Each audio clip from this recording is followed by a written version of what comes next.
So next question जो है, ये 4 पोल 250 volt wave connected shunt motor gives 10 kilowatt when running at 1000 rpm and during armature and field current of 60 ampere and 1 ampere respectively. It has 560 conductors. Its armature resistance is 0.2 ohm. Assuming a drop of 1 volt per brush, determine number 1 total torque, next useful torque, उसके बाद determine करना पड़ेगा useful flux per पोल, उसके बाद rotational losses and efficiency.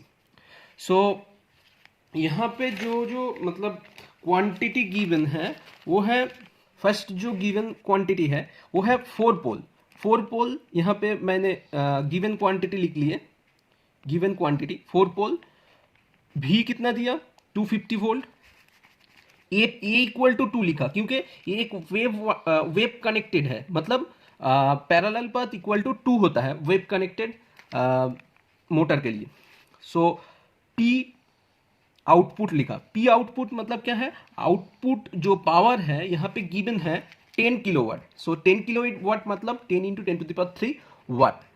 अब N equal to 1000 RPM. RPM दे दिया कितना 1000 आरपीएम, स्पीड दे दिया 1000 आरपीएम, नंबर ऑफ कंडक्टर्स दे दिया जेड, जिसको हम लोग जेड से रिप्रेजेंट करते हैं वो दे दिया 560, और आर्मेचर करंट दे दिया 60 एम्पियर, आईएसएच मतलब फील्ड करंट दे दिया 1 एम्पियर, दे दिया 1, assuming brush drop of 1 volt पर ब्रशेस, मतलब 2 ब्रश रहता है तो 2 into 1 that equal to 2 volt brush drop. Okay, अब फॉर डीसी शंट मोटर हमने एक डीसी शंट मोटर का सर्किट डायग्राम ड्रॉ किया. यहाँ पे जो back EMF that equal to क्या होता है, V minus IARA minus brush drops जो होगा, ब्रश में जो ड्रॉप्स होगा. ओके, तो वोल्टेज पता है हमको 250 वोल्ट. सो 250 वोल्ट लिख लिए. आर्मेचर करंट लिख लिया 60. रेजिस्टेंस भी गिवन है. आर्मेचर 0.2 ओहम था, ये था 0.2 ओहम. आर्मेचर रेजिस्टेंस था 0.2 ओहम. ओके, सो वो यहाँ पे लिख लिए. सो करंट दे दिया 60, armature current 60, resistance 0.2 ohm minus voltage drop, sorry brush drop, brush में जो ड्रॉप होगा तो 2 इंटू 1, 2 ब्रश रहता है, हर एक ब्रश में 1 वोल्ट करके ड्रॉप है तो टोटल 2 वोल्ट. सो अल्टीमेटली जो बैक ईएमएफ मुझे मिला है 236 वोल्ट.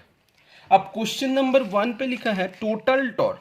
टोटल टॉर्क कैसे निकलेगा, टोटल टॉर्क निकलेगा ये जो, जैसे कि हम लोग जब सॉल्व किए थे टॉर्क इक्वेशन, वहां पे हम लोग देखे थे torque which is multiplied by 2 pi n by 60, that is nothing but output power E into IA. So that equal to, यहाँ से हम टॉर्क निकालेंगे. तो टॉर्क का एक्सप्रेशन कैसे आएगा, tau equal to E into IA into 60 by 2 pi n. E का value provided 236 हमने निकाले E का वैल्यू. उसके बाद IA का वैल्यू गिवन है क्वेश्चन पे.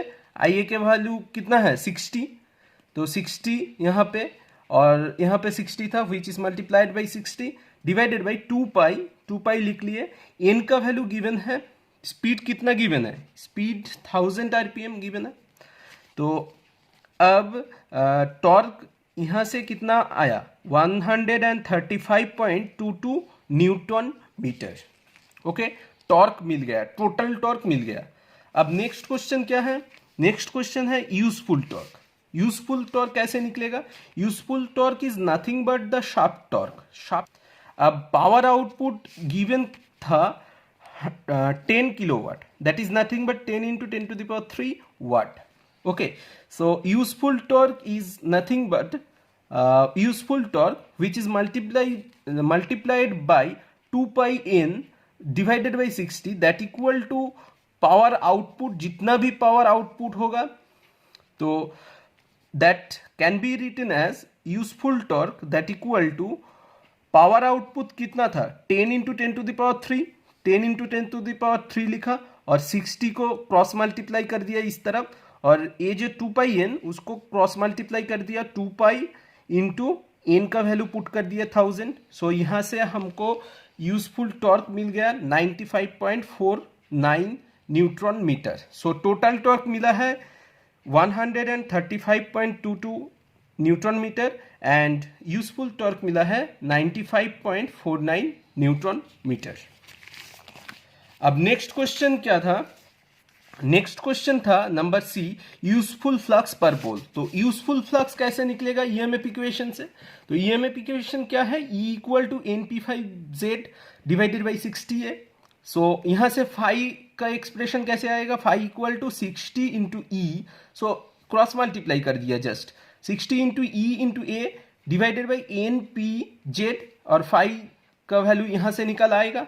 सो ई का वैल्यू तो पता हम लोग निकाल लिए 236, जैसे कि हम लोग 236 निकाल लिए थे, तो 236 लिख लिए 60 इंटू 236। ए का वैल्यू 2 लिखा क्योंकि वेव वाइंडिंग था, वेव वाइंडिंग के लिए ए का value parallel number of parallel parts equal to 2 होता है, तो इसलिए 2 लिखे। और एन का वैल्यू गिवन है 1000 आरपीएम, पोल 4 पोल था तो पी का वैल्यू लिख लिया 4, jet conductor number of conductors 560, सो ओ भी पुट कर दिया। तो यहां से मुझे मिल गया flux per pole is 0.0126 weber.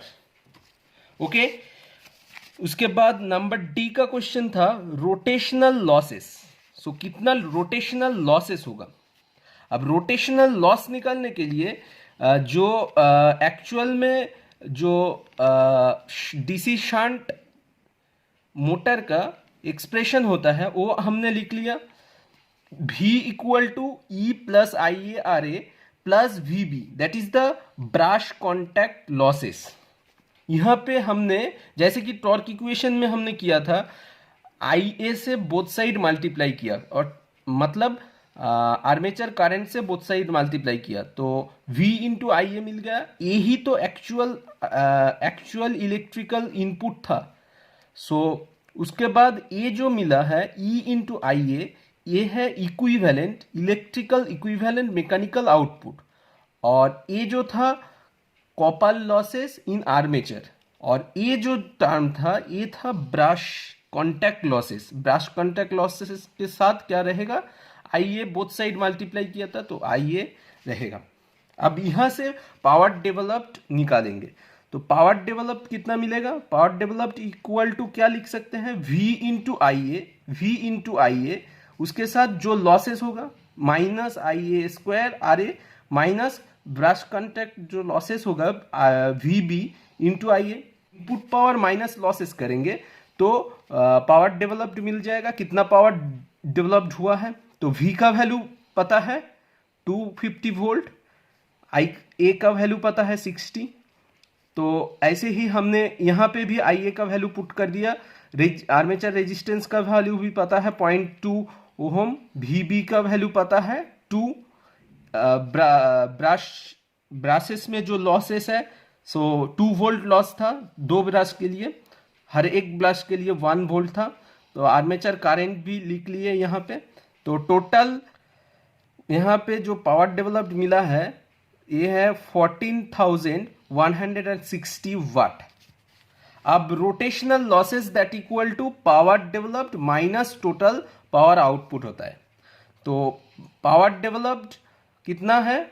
14,160 minus total power output कितना था? 10 इंटू 10 टू द पावर 3 था, तो दैट इक्वल टू इतना, सो 4160 वाट ये हुआ रोटेशनल लॉसेस। ओके, इसके लास्ट जो क्वेश्चन था वो था एफिशिएंसी। एफिशिएंसी कैसे कैलकुलेट करेंगे? Total power input to the motor पहले निकालना है, तो टोटल पावर इनपुट कितना होगा? V इंटू आई होगा। आई मतलब क्या? तो armature current plus field current, तो V का वैल्यू पता है 250 volt, armature current 60, current 1 ampere पता है, सो पुट कर दिया। यहाँ से कैलकुलेट करके मुझे मिला total power input to the motor is equal to 15,250 watt. अब मोटर एफिशिएंसी कैसे निकालेंगे? That equal to motor efficiency equal to motor output power divided by motor input power multiplied by 100. So percentage efficiency निकल आ जाएगा यहां से. सो motor output power कितना था? 10 इंटू 10⁻³ वाट था. तो और यहां पे कितना मिला? इनपुट पावर कितना मिला? 15,250. सो लिख लिए ये वाला, विच is multiplied by 100%, that is nothing but 65.57%. सो इतना मिला मुझे मोटर एफिशिएंसी.